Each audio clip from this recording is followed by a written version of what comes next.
আলাল হিজরাতি ওয়াল জিহাদি ইয়া রাসূলুল্লাহ।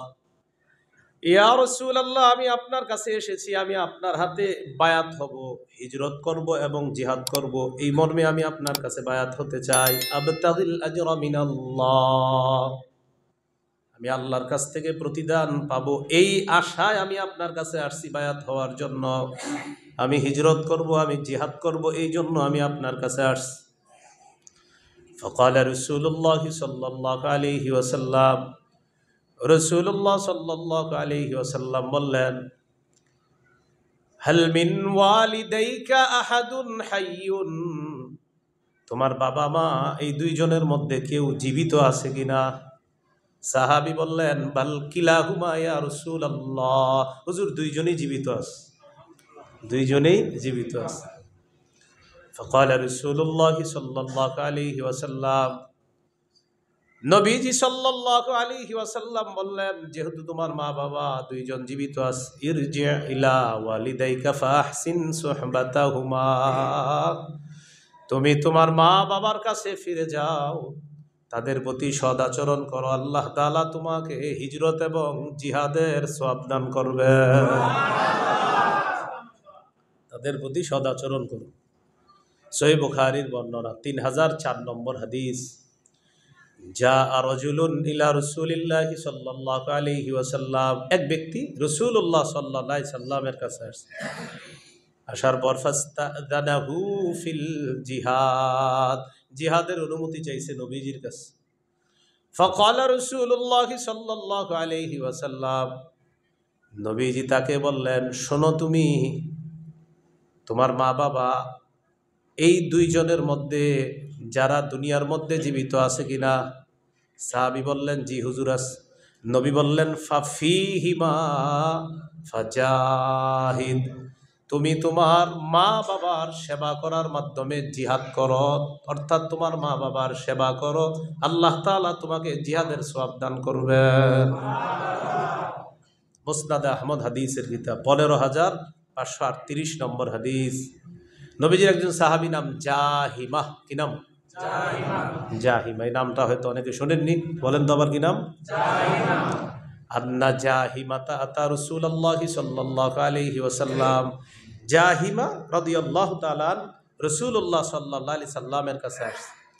আসার পর রাসূলুল্লাহ সাল্লাল্লাহু আলাইহি সাল্লামকে বললেন, আরাদতু আন আগজুয়া ওয়া ক্বাদ জিতুকা আস্তাশিরুকা ইয়া রাসূলুল্লাহ, ইয়া রাসূলুল্লাহ, আমি জিহাদের নিয়ত করেছি, আপনার কাছে আসলাম পরামর্শ করার জন্য। নবীজি বললেন,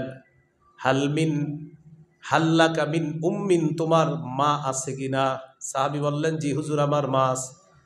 ফাকালা রাসূলুল্লাহ সাল্লাল্লাহু আলাইহি ওয়াসাল্লাম, ইলজামহা ফাইন্নাল জান্নাতা তাহতা রিজলাইহা, নবীজি বললেন, তুমি তোমার মায়ের সেবা করা আবশ্যক করে নাও, তোমার মায়ের দুই পায়ের নিচে তোমার জান্নাত। ফাইনাল জান্নাতা, জান্নাত, তাহতা রিজলাইহা, মায়ের দুই পায়ের নিচে জান্নাত। অন্য বর্ণনা আসছে ফাসাম্মাল জান্নাত, সেখানেই তোমার জান্নাত। তো পিতা মাতার সেবা করা, তাদের প্রতি সদাচরণ করা, আল্লাহ তৌফিক দান করেন। আমিন। দিনের বেলা বাবার সামনে হাঁটবেন না, পিছনে হাঁটবেন। রাতের বেলা বাবার সামনে হাঁটবেন। আপনার আব্বার সাথে আপনি হাঁটতেছেন দিনের বেলা, তখন পিছনে হাঁটবেন। ওস্তাদের সাথে হাঁটতেছেন দিনের বেলা, পিছনে হাঁটবেন। রাতে হাঁটলে সামনে হাঁটবেন।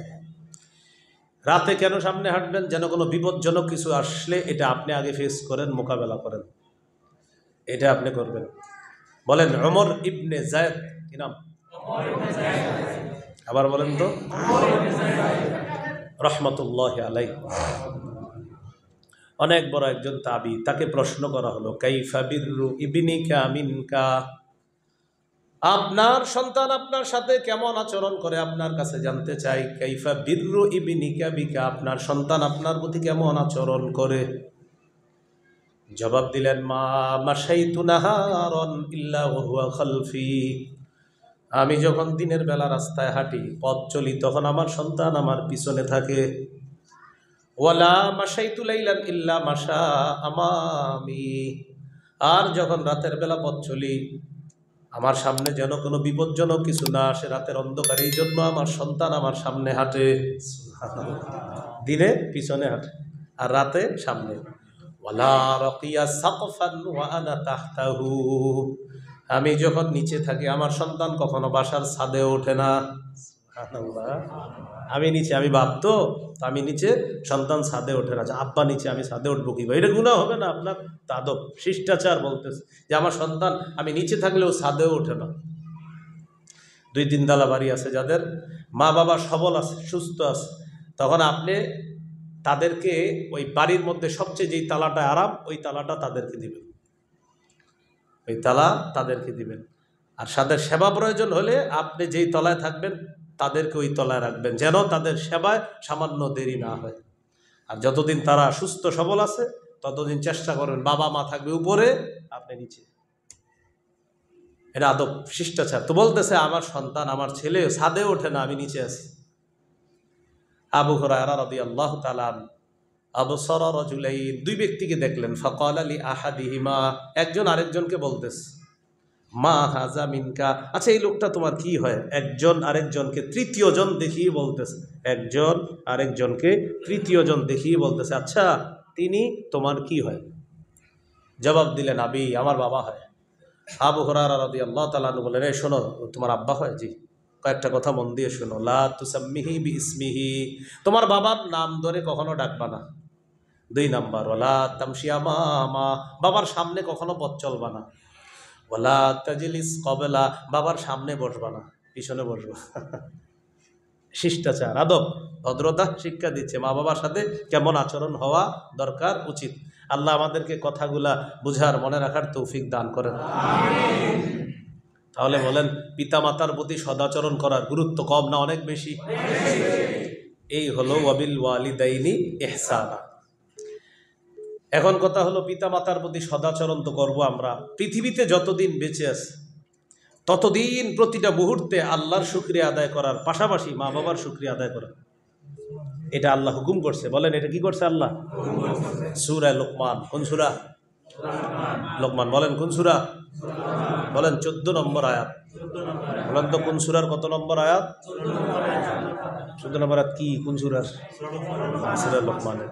এই আয়াতে আল্লাহ বলেন, ওয়াসাইনাল ইনসানা বিওয়ালিদাইহি, আমি মানুষকে আদেশ করলাম, উপদেশ দিলাম, মানুষ যেন তার মা বাবার আনুগত্য করে, সেবা করে। হামালাতহু উম্মুহু ওয়াহনান আলা ওয়াহনিন ওয়া ফিসালুহু ফি আমাইন, মা তার সন্তানকে পেটে ধারণ করেছে কষ্টের পর কষ্ট সহ্য করে।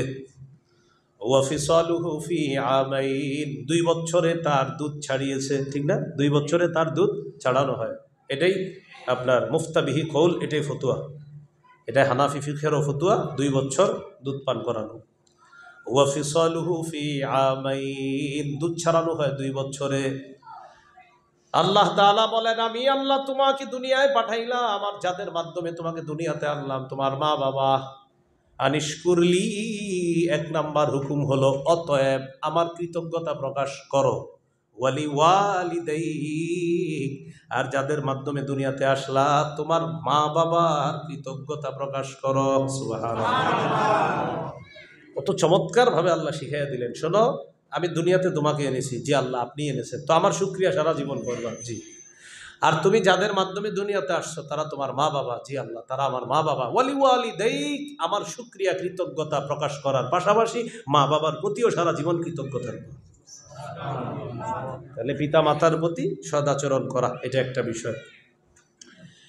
তাদের হুকুম অমান্য না করা। বলেন, তাদের হুকুম অমান্য না করা।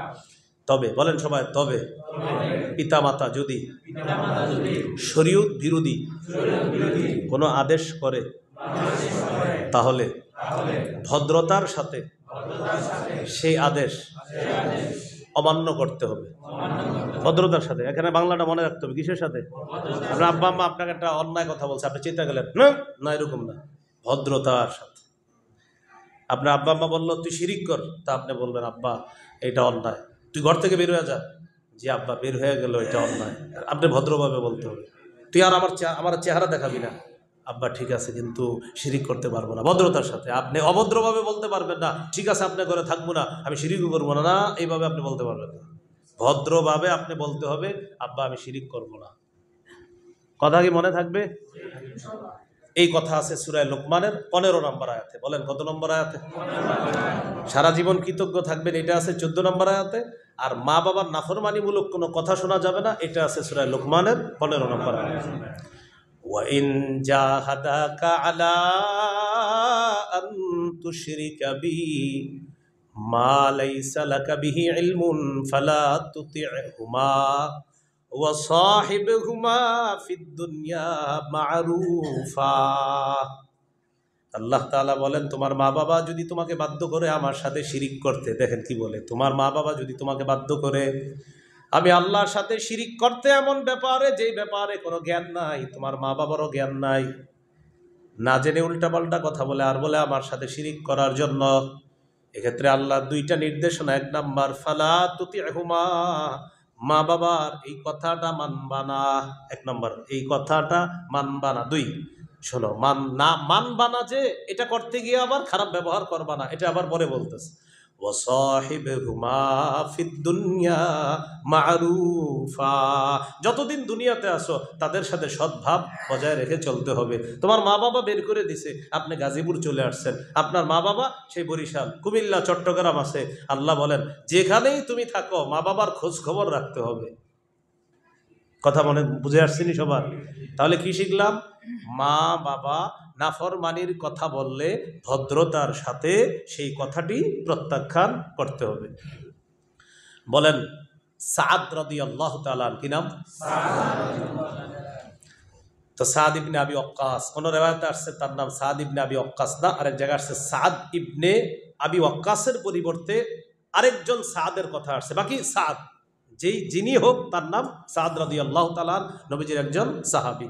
তো কোন কোন নুসখা আসছে তিনি সাদ ইবনে আবি ওয়াক্কাস, তো কোনো জায়গায় আসছে সাদ ইবনে খাওলাহ। বলেন কি আসছে? তো যেটাই হোক, বাপের নাম কোথাও আসছে ইবনে ওয়াক্কাস আর কোথাও আসছে ইবনে খাওলাহ। তো আমরা বাস বাবার নামটা এখানে বাস এতটুকু শুধু মনে রাখি, সাদ রাদিয়াল্লাহু তাআলা আন, তিনি মুসলমান হয়ে গেছে আর তার আম্মা হলেন অমুসলিম। তার মা তাকে বললেন, তুই ইসলাম ছাড়ো, তুমি ইসলাম ছাড়ো, আম্মা এটা সম্ভব না। সাদ রাদিয়াল্লাহু তাআলা আনহুর আম্মা বললেন, আল্লাহ না কোরআনের মধ্যে বলছে মা বাবার প্রতি সদাচরণ করতা। দেখেন, মুসলমান না আবার আল্লাহর কথা বলতেছে, মানে ছেলেকে আবার আল্লাহর কথা দিয়ে দলিল দিতেছে। তোমার আল্লাহ না কোরআনে বলছে মা বাবার প্রতি সদাচরণ করতে? হ্যাঁ আম্মা বলছে, ঠিক আছে, তো আমার প্রতি সদাচরণ করো, আমি যা বলি শোনো। চিন্তা করছিনি কিভাবে আটকাইস।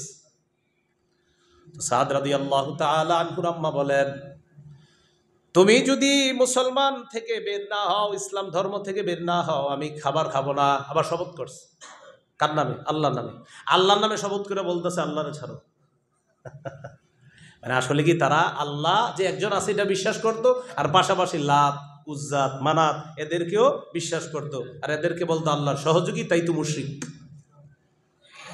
সাদ রাদিয়াল্লাহু তাআলা আনহুর মা বললেন, ওয়াল্লাহি লা আতআমু তাআমান ওয়ালা আশরাবু শারাবান হাত্তা আমুতা আও তাকফুরা বিমুহাম্মদ সাল্লাল্লাহু আলাইহি ওয়াসাল্লাম।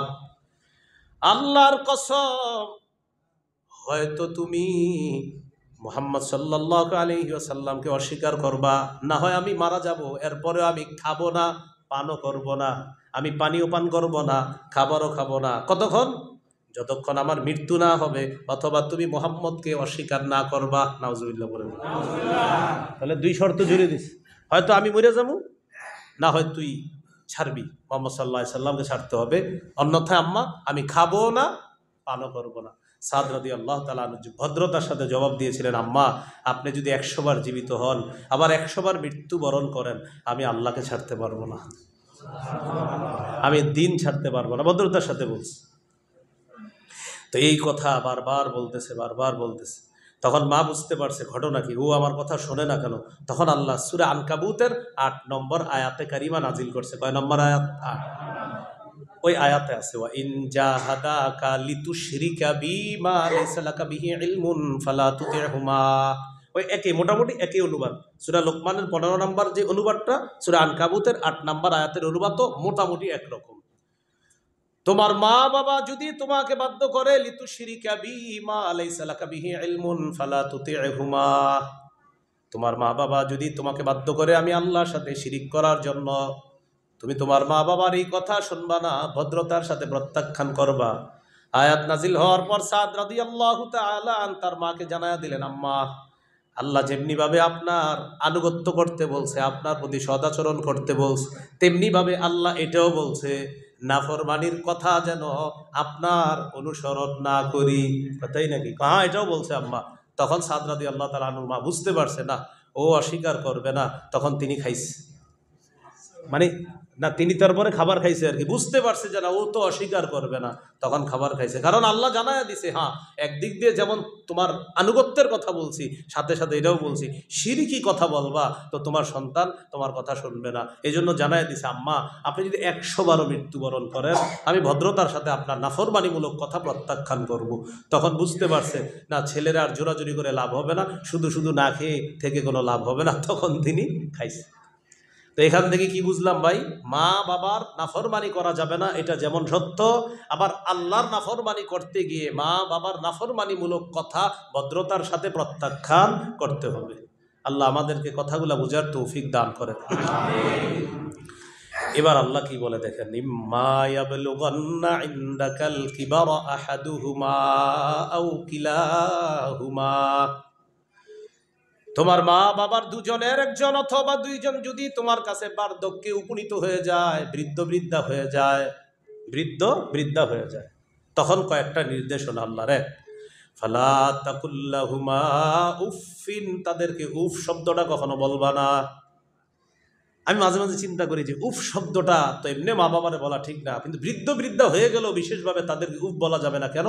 সাধারণত মা বাবা বৃদ্ধ বৃদ্ধা হইলে পাশের রুমে কাশতে থাকে, রাতের বেলা কাশে, হঠাৎ কাশি ওঠে, বারবার কাশি ওঠে, তখন আপনার ভিতরে আসতে পারে উফ ধুর আর ভাল লাগে না। আল্লাহ বলেন সাবধান, ধুর বলা যাবে না, উফ বলা যাবে না। দেখছেন, উফ বলা যাবে না। পাশের রুমে আপনার আব্বা রাতের বেলা কাতরাইতেছে, উফ কাশতেছে, এরকম করতেছে, আপনার আব্বা মুরব্বী মানুষ হয়ে গেছে, এই জন্য বারবার কাশতেছে, তো আপনার ভিতরে এসে পড়তে পারে ধুর আর ভাল লাগে না। আল্লাহ বলেন সাবধান, ধুর বলার কোনো সুযোগ নেই। তুমি যখন ছোট ছিলা তুমি 100 বার জ্বালাইছো, তোমার আম্মা একবারও রাগ করে নাই, আর তার একটা কাশি তুমি সহ্য করতে পারো না? মুফাসসিরিনে কেরাম ব্যাখ্যায় লেখছে, তুমি শৈশবে যেমন ছিলা, ছোটবেলায় তোমার 100টা কথা বারবার তারা অসহ্য হয় নাই, বিরক্ত হয় নাই। মা বাবা বৃদ্ধ বৃদ্ধা হয়ে গেলে তারাও শিশুর মতো হয়ে যায়, এক আচরণ তারা বারবার করবে। দেখবেন মুরব্বী হয়ে গেলে এক কথা বারবার বলতে পারে, এটাও মুফাসসিরিনে কেরাম লেখছেন যে এক কথা বারবার বলতে পারে, কিন্তু এই বারবার বললেও তুমি বিরক্তি প্রকাশ করবা না, বিরক্তি সূচক কোনো শব্দ তোমার মুখে উচ্চারণ করবা না, তুমি শুধু বলবা আব্বাজি ঠিক আছে, আম্মা ঠিক, আসলে অনেক কথা ঠিক নাই, তাও বলবেন ঠিক আছে। হ্যাঁ, পরবর্তীতে আপনি তাদের কোন কথাগুলো মানবেন আর মানবেন না, এতে ওলামায়ে কেরাম আছে, তাদের সাথে পরামর্শ করে নেবেন যে আসলে আব্বা তো এটা বলতেছে, আম্মা বলতেছে, কিন্তু তাদের সামনে বিরক্তিসূচক কোনো শব্দ আপনি বলবেন না আর বিরক্তি প্রকাশ করবেন না। আল্লাহ আমাদেরকে হেফাজত করেন। শেখুল ইসলাম মুফতি তাকি উসমানী হাফিজাহুল্লাহ এই ফালা তাকুল্লাহুমা উফিনের এখানে দুইটা আপনার তফসির অসাধারণ আমার কাছে ভালো লেগেছে। এই দুইটা কথা লেগেছে যে উফ বলবা না, এটার দুইটা অর্থ হতে পারে। 1 নাম্বার, তাদের সামনে বিরক্তি প্রকাশ করবা না। 2 নাম্বার, বিরক্তি সূচক কোনো শব্দ তোমার মুখে আনবা না। মনে থাকবেন ইনশাআল্লাহ? বলেন, আমরা বলেন, মা বাবার সামনে তাদের কোনো আচরণে বিরক্তি প্রকাশ করব না, অথবা বিরক্তি সূচক কোনো শব্দ মুখে আনবো না। মনে থাকবে তো ইনশাআল্লাহ? এই হলো ফালা তাকুল্লাহুমা উফ। 2 নাম্বার, ওয়ালা তানহারহুমা, তাদেরকে ধমক দিবা না। কি দিবা না? ধমক দিবা না। মাঝে মাঝে আপনার রাগ উঠে যায়, আর তো বইলা ফেলছেন একটা, সাবধান, এরকম রাগ মুখের মধ্যে আনবেনও না, চেহারার মধ্যে এই রাগ ভুলেও আইনেন না। আল্লাহ হেফাজত করেন। মা বাবার দোয়া যেমন কবুল হয়ে যায়, বদদোয়াও কবুল হয়ে যায়। আবু দাউদের হাদিস 1536 নম্বর হাদিস, ক্বালা রাসূলুল্লাহ সাল্লাল্লাহু আলাইহি ওয়াসাল্লাম সালাসু দাওয়াতিন মুস্তাজাবাত, 3টা দোয়া কবুল হয়ে যায়। লা শাক্কা ফিহিন্না, এতে কোনো সন্দেহ নাই। বলেন তো কয় দোয়া কবুল হওয়ার ব্যাপারে সন্দেহ নাই? এক নাম্বার দাওয়াতুল ওয়ালিদ, মা বাবার দোয়া। কার দোয়া? মা বাবার দোয়া। এই হাদিসের ব্যাখ্যায় উলামা কেরাম বলেন মা বাবার দোয়া যেমন কবুল হয়ে যায়, বদদোয়াও কবুল হয়ে যায়। দুই নাম্বার ওয়া দাওয়াতুল মুসাফির, মুসাফিরের দোয়া। তিন নাম্বার ওয়া দাওয়াতুল মাজলুম, মাজলুমের দোয়া। এই তিনটা দোয়া কবুল হওয়ার ব্যাপারে কোনো সন্দেহ নেই। তাহলে মা বাবার সামনে রাগ প্রকাশ করেন না, ধমক দিবেন না। ওয়ালা তানহারহুমা, তাদেরকে ধমক দিবা না।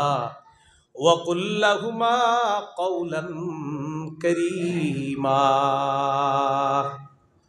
তাদের সাথে নরম কথা বলবা, ভদ্রভাবে কথা বলবা, সম্মান সূচক কথা বলবা। ওই যে আগে বলছি, এক কথা বারবার বললো আব্বা ঠিক আছে, আম্মা ঠিক আছে। অনেক সময় এমন কথা বলবে আসলে মুরব্বী হয়ে যায়, তো আর দেখবেন বারবার বলবে, তো আপনি বলবেন আম্মা জি ঠিক আছে, আব্বা ঠিক আছে, আমি চেষ্টা করবো ইনশাআল্লাহ। মুখে বিরক্তি সূচক কোনো শব্দ আনবেন না। এটা আসলে কেন করবেন জানেন? তাদের দোয়া কামাই করতেছে। সুবহানাল্লাহ। এই যে বলবেন আব্বা জি বলেন। অনেক সময় দেখবেন আপনার সাথে একটু কথা বলতে চাইবে, বলবেন। অনেক সময় আপনার সাথে কথা বলতে চাইবে, বলবেন। আপনার 21 তারিখে চাঁদপুর খেরিহর মাদ্রাসা, মাওলানা আব্দুল মালেক হাফিজাহুল্লাহ, যে মাদ্রাসায় পড়াশোনা করছে, তো ওখানে বয়ান করে বাড়িতে আসছে। আম্মা বাড়িতে ছিলেন, রাত 3টা বাজে। আসার পরে আম্মা কথা বলতেছে আমার সঙ্গে, বুঝতেছি কথা বলতে মন চাইতেছে, চোখে ঘুম, তো বৈশা বৈশা শুনতেছি। তারও বলতেছে আচ্ছা পুত এটা করলে কেমন হয়, ওইটা করলে কেমন হয়, বৈশা বৈশা বলতেছে। আমি শুনতেছি, কারণ কোরআনের নির্দেশনা, তুমি কোনো বিরক্তি প্রকাশ করবা না, এটা কোরআনের নির্দেশনা। তো বৈশা বলতে, এই জন্য অনেক সময় মা বাবা আপনার ছেলে সন্তানের সাথে কথা বলতে তাদের ভালো লাগে, একটু কথা বলি, তো সময় দিবেন। আপনার আব্বা আম্মাকে সময় দিবেন, দেখবেন মাঝে মাঝে বাড়িতে যাবেন না, সামনে বৈশা একটা পান খাবে বৈশা বৈশা, আর আপনারে অনেক কিছু বলবে। আরে বাবা বলিস না, পুকুরের এই অবস্থা, জমিনের এই অবস্থা, আপনারা বৈশা বৈশা বলতে, আপনি কিন্তু জানেন এইগুলা কি কি অবস্থা, তারপরেও বলবে, শুনতে থাকবেন বৈশা বৈশা। ভাই মনে থাকবেনি কথাগুলা? বিরক্তি। হ্যাঁ আম্মা জি, আমি ইনশাল্লাহ জমিটার ব্যাপারে কি করা যায় দেখবো, আম্মা মাছগুলা পুকুরে কি করা যায় দেখবো, আপনিও সায় দিবেন, হ্যাঁ আম্মা এটা দেখা দরকার। এগুলা করা মানে মা বাবার দোয়া কামাই করে আপনি আরো আগে বেড়ে যাচ্ছেন, অনেক আগে বেড়ে যাচ্ছেন। তো ওয়াকুল লাহুমা কওলান কারীমা, মা বাবার প্রতি ভদ্র আচরণের সাথে কথা বলবা, তাদের সাথে নরম সুরে কথা বলবা। এরপরে আল্লাহ বলেন ওয়াখফিদ লাহুমা জানাহাদ দুল্লি মিনার রাহমা, মা বাবার সামনে নম্র আচরণের মাধ্যমে বিনয়ী হও, নম্র আচরণের মাধ্যমে তাদের সামনে বিনয়ী হও, নম্র আচরণের মাধ্যমে তাদের সামনে বিনয়ী হও। তুমি বিনয় প্রকাশ করো তাদের সামনে নম্র আচরণের মাধ্যমে।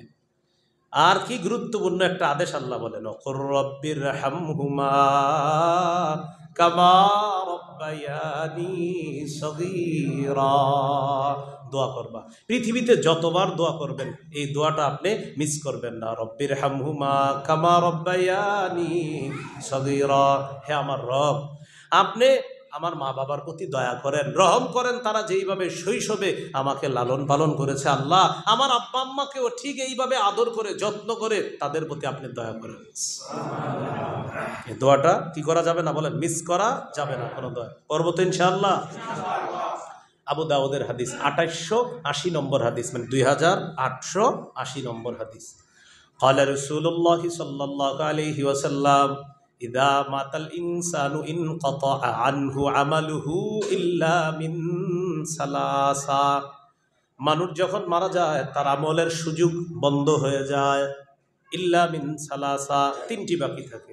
ইল্লা মিন সাদাকাতিন জারিয়া, সদকায়ে জারিয়া, দুনিয়াতে আপনি সদকায়ে জারিয়া করছেন, একটা ফ্যান ব্যবস্থা করে দিয়েছেন, এই ফ্যানের বাতাস খাবে, বাস কবরে সওয়াব পেতে থাকবেন। সুবহানাল্লাহ। মাদ্রাসায় ইট দিছেন, এতিমখানায় এতিমদেরকে সহযোগিতা করছেন, কোনো একটা অসহায় আত্মীয় স্বজনের আপনি উপকার করছেন, আর এটার মাধ্যমে সে উপকৃত হচ্ছে। আপনি একটা গরিব আত্মীয়কে একটা ব্যবসার লাইন ধরাইয়া দিয়েছেন, কিছু টাকা পয়সা দিয়ে, জাকাতের টাকা দিয়েই মনে করেন একটা ব্যবসার লাইন ধরিয়ে দিয়েছেন আপনি। এই যে সে অর্থ কামাই করতেছে আর ওই অর্থ দিয়ে সে ইবাদত করতেছে, আপনি কবরে সওয়াব পেয়ে যাচ্ছেন। আও ইলমিন ইউনতাফাউ বিহি, এমন ইলম রেখে যাওয়া যে ইলমের মাধ্যমে মানুষ উপকৃত হয়। শাইখুল হাদিস আল্লামা আজিজুল হক রহমতুল্লাহ আলাইহি, হুজুরের হাজার হাজার ছাত্র আছে শুধু শাইখুল হাদিস। আমাদের বাংলাদেশে, বহির্বিশ্ব, আমেরিকা, লন্ডনে এমন হাজার হাজার শুধু উস্তাদ আছে যারা শাইখুল হাদিস, হুজুরের ছাত্র। আর মুহাদ্দিস মুফতি তো আছেই, মানে আমি শুধু বললাম শাইখুল হাদিস আছে হাজার হাজার, মুহাদ্দিস আছে, মুফতি আছে, আরও নিচের ক্লাসেও আছে ছাত্ররা। তো শুধু হাজার হাজার আছে যারা শাইখুল হাদিস। এক একজন শাইখুল হাদিস 10টা 5টা 7টা মাদ্রাসায় বুখারী পড়াইতেছে, এ তাদের উস্তাদ আল্লামা আজিজুল হক রহমতুল্লাহ আলাইহি। তাহলে কেমন একটা এলেম রেখে গেছে, যে এলেমের মাধ্যমে দুনিয়াবাসী উপকৃত হচ্ছে, আল্লাহ সওয়াবটা কবরে পৌঁছায়। 2 নম্বর। 3 নম্বর, আওয়ালাদিন সালিহিন ইয়াদউ লা, এমন একজন নেককার সন্তান দুনিয়াতে রেখে যাওয়া, যেই নেককার সন্তান মা বাবার জন্য দোয়া করে। ওই যে রব্বির হামহুমা কামা রব্বায়ানি সগীরা। আমার সাথে একটা বাংলা বলেন, বলেন আল্লাহ আমার আব্বা আম্মাকে মাফ করে দেন, ক্ষমা করে দেন। দুনিয়াতে থাকতেও বলবেন, আর মৃত্যুবরণ করার পরেও এটা বলবেন।